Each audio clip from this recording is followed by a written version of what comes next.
Jumpa lagi di channelnya Batik Tri Kecil bersama saya Yayu.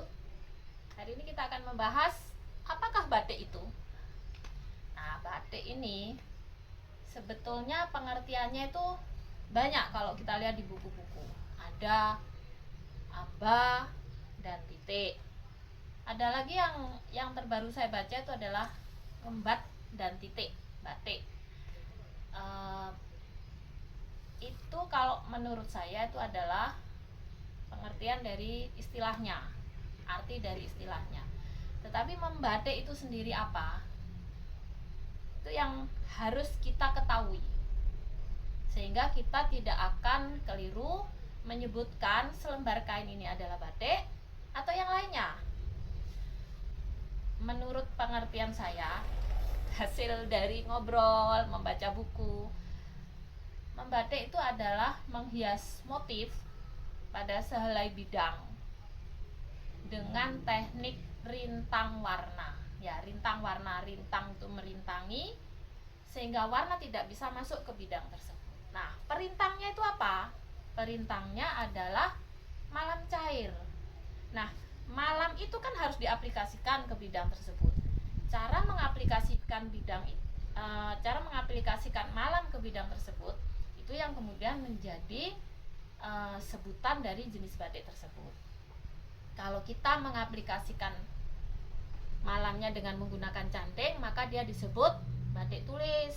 Kalau kita mengaplikasikan malam cair tersebut, malam dari lilin ya, dengan beberapa bahan di dalamnya, itu dengan cara sistem stempel, itu disebut batik cap.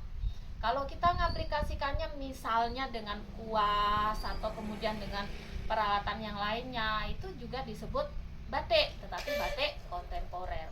Jadi intinya batik adalah teknik menghias motif, teknis membuat motif, menghias kain dengan sistem rintang warna yang harus melibatkan lilin atau malam cair. Jadi batik itu bukan bendanya, tetapi adalah membatik itu adalah proses yang melibatkan malam cair. Nah, sehingga kalau teman-teman melihat, nah ini saya punya kain. Ini kain kan geometris seperti ini. Ini adalah batik. Jadi jangan dibayangkan bahwa batik itu adalah motif-motif rumit, berukir seperti itu, bukan. Tetapi yang kotak-kotak seperti ini juga batik karena motif segitiga merah ini dihasilkan dari merintangi. Nah, ini adalah sehelai bidang. Nah, kebetulan bidangnya adalah kain katun yang kemudian dirintangi menggunakan malam cair membentuk segitiga ini dengan lilin. Segitiga ini, segitiga ini, segitiga ini, segitiga ini. Sehingga segitiga yang tidak tertutup oleh malam cair tersebut bisa dimasuki warna merah. Jadilah kain yang berhias motif-motif geometris serupa segitiga ini. Ini adalah batik dengan motif kontemporer.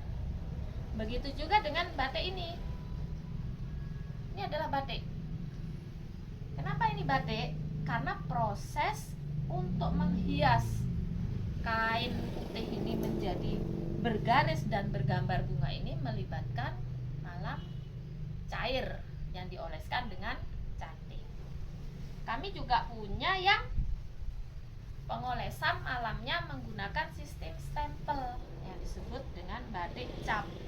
Tetapi meskipun dioleskan dengan sistem stempel, pada proses selanjutnya tidak selalu bisa dengan sistem stempel. Terkadang kita juga harus menggunakan canting ketika mau masuk ke tahap pewarnaan berikutnya.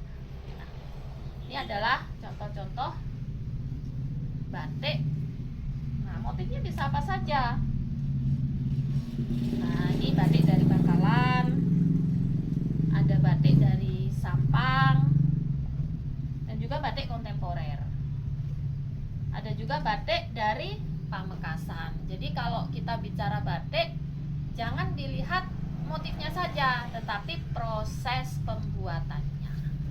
Nah, ini ya yang kemudian kadang teman-teman nggak bisa membedakan antara batik dan tekstil bermotif menyerupai batik atau disebut printing. bisa tinggalkan di komen tentang materi apa itu batik. Barangkali teman-teman punya deskripsi yang lebih oke, atau ada yang tidak cocok dengan yang kami sampaikan tadi. Saya tunggu ya. Baik, sampai jumpa.